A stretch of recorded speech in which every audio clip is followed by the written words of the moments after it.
momento de una entrevista. En este momento nosotros vamos a conversar con Patricia Zárate. Ella es socióloga e investigadora del Instituto de Estudios Peruanos. Para nosotros es un placer saludarla. ¿Cómo está? Bienvenida a JN Noticias. Buenos días.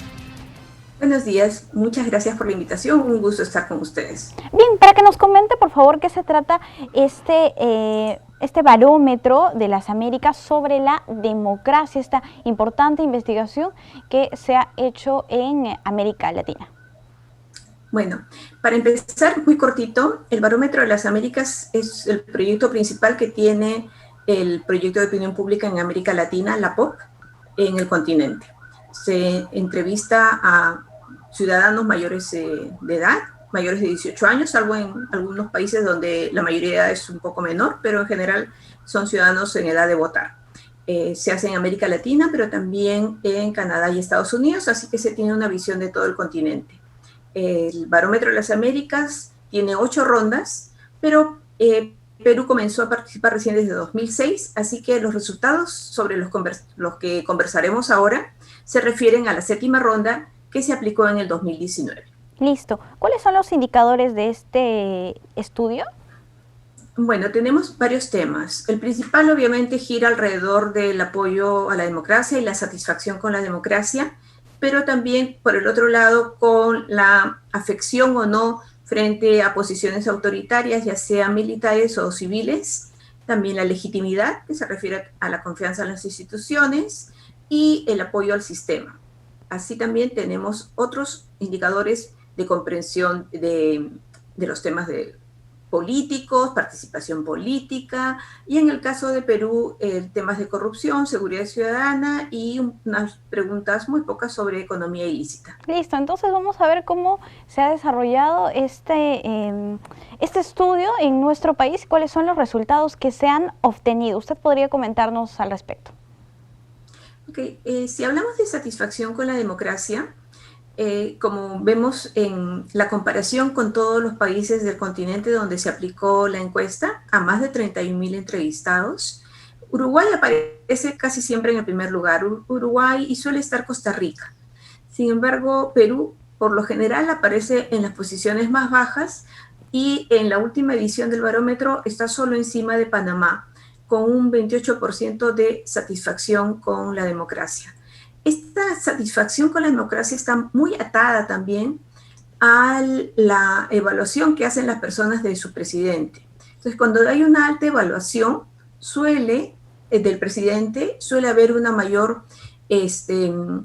satisfacción con la democracia. Entonces, si uno ve los datos a nivel de todas las rondas donde se aplicó, es en el 2012.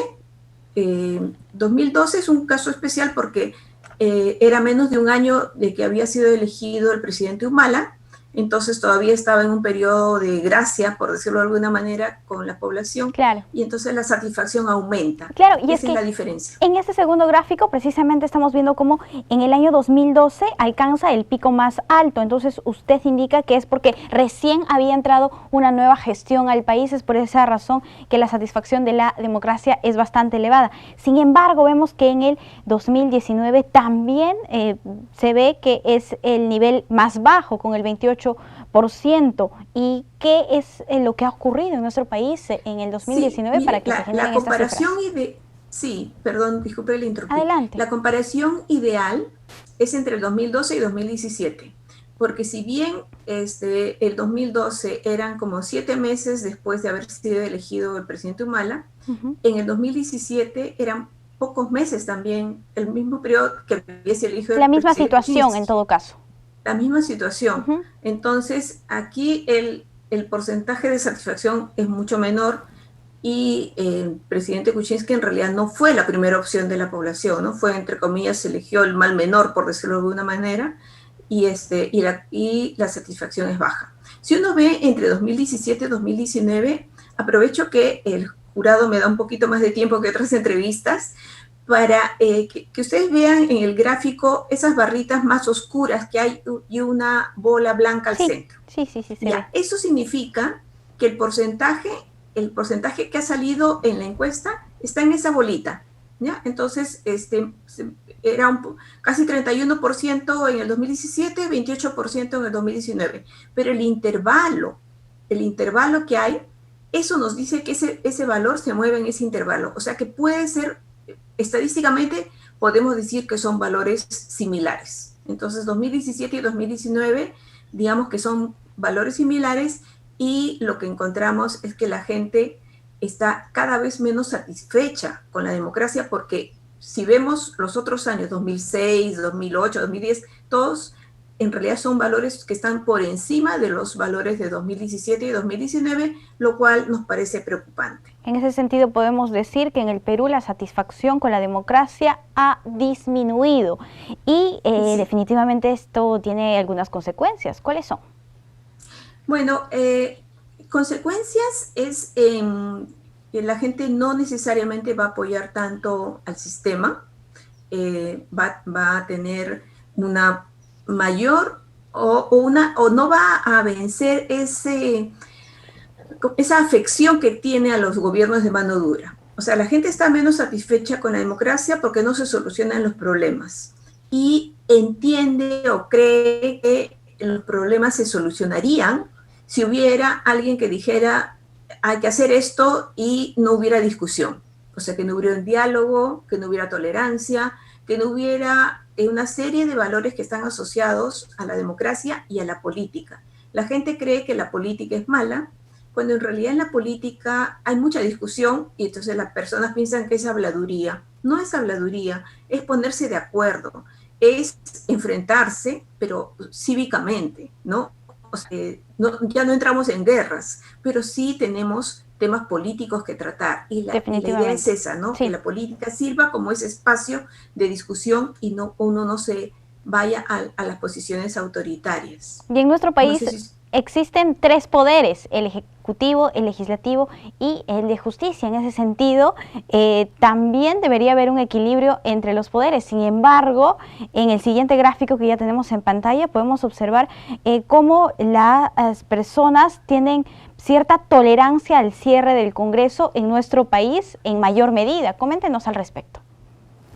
Sí, ese es un tema que fue como una sorpresa en el barómetro también, porque lo han presentado, los resultados los presentan en otros países, ¿no? Y yo estuve en la presentación que hubo en Bogotá hace unos meses y el dato saltante era Perú en este caso, cómo Perú se alejaba del resto de los países. El año pasado esta encuesta fue hecha mucho antes del cierre del Congreso, fue hecha entre febrero y marzo y el cierre fue en octubre. Entonces ya desde antes había un tema fuerte con el tema congresal, y si usted ve Perú, redondeando los porcentajes, justificaría un cierre del Congreso un 59% de los peruanos. Y en México eso llega, este siguiente país llega a 28%, o sea que hay una diferencia muy grande de 30 puntos porcentuales entre el primero y el segundo. O sea, de Perú se dispara y también, no sé si lo va a mostrar a lo largo de los años, ¿no? Claro que sí, lo estamos viendo en este momento. En el año 2010 un 26.5%, en el 2012 un 22%, pero en el año 2019 ya se incrementa al 58.9%. ¿Qué pasó en nuestro país? ¿Por qué este cambio? Yo creo que ha habido y si usted ve también el 2017, ya había empezado a subir bastante con respecto al año anterior, ¿no? Que era un 27%, y el 2017 era 38%, redondeando, y el 2019 59%. Entonces, ya en ese tiempo teníamos este problema de que eso sucede también cuando un presidente en parte no dialoga o parte no busca acuerdos políticos en el Congreso, pero además tenía al grupo opositor que era mayoría en el Congreso, ¿no? Su bancada, la bancada del presidente de ese momento, en el 2017, no era fuerte. Y en el 2019 ni siquiera podemos decir que el presidente Vizcarra tenía bancada propia, ¿no? Entonces, eso influye en esta pugna que había entre el Congreso y entre el Ejecutivo, que los ciudadanos lo vivíamos día a día, ¿no? Entonces, era un tema de noticia muchas veces, ¿no? Así es. Bien, vamos a pasar al siguiente gráfico y aquí vamos a evaluar el porcentaje que menciona la corrupción como el problema más importante de cada país. Y en nuestro país también estamos en el primer lugar. ¿Qué es lo que ocurre aquí? A ver, esta pregunta a mí me parece bien interesante porque creo que es de las pocas preguntas que uno le hace al encuestado de manera espontánea, que no le ofrece opciones. Entonces, al no ofrecerle opciones, lo primero que se le viene a la cabeza es lo que es más natural para él, lo que él está entendiendo, él o ella está entendiendo como el problema más grave que está enfrentando el país, que esa es la pregunta. Entonces, cuando comenzamos a hacer el estudio, el mayor porcentaje se iba a temas económicos. Temas económicos, el problema era crisis económica, pobreza, falta de empleo, en fin, todo lo hemos categorizado como problemas de la economía, y en el 2006 era 71%.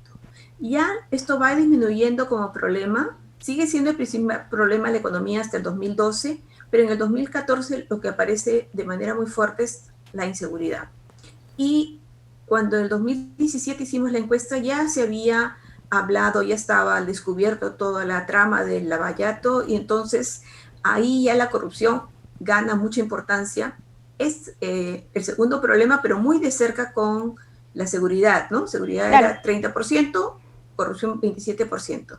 Sin embargo, ya con todos los audios, lo de los cuellos blancos y todas esta pequeña corrupción que estaba muy ligada a temas de justicia también, creo que la indignación de la población llegó a su límite, y la corrupción, que en el 2006 solo era identificada como el problema más grave por un 7%, pasa a ser 36% en el 2019. Y destaca, sí. Sí, y son temas que son bastante tocados también en la opinión pública y por los diversos medios de comunicación, y generan mayor interés en la población. Yo, para finalizar, si podríamos tener de repente una conclusión de todo este estudio que se ha realizado en nuestro país. Sí, es un problema que estamos viendo a lo largo de la región, es que como le decimos, ¿no? Le tomamos el pulso a la democracia y vemos que está débil. Es porque, si bien no va a haber golpes militares, no es difícil que exista un golpe militar a esas alturas, porque ya eso como que está en el pasado, sí hay todo va habiendo como un desencanto por los efectos de la democracia, y la gente se guía o tiende a apoyar a líderes más autoritarios. Entonces, creo que hay un tema para trabajar, hay un tema también para que la gente se involucre más en la política, que se involucre más en pensar bien en las elecciones. También cada vez más gente ya no confía tanto en las elecciones. Entonces, creo que esos son temas para trabajar y temas muy importantes para el jurado. Perfecto. Bien, muchísimas gracias, señora Patricia, por estar aquí con nosotros en JN Noticias. Gracias a usted. Bien, amigos, vamos a hacer una brevísima pausa. Al volver, más información para ustedes.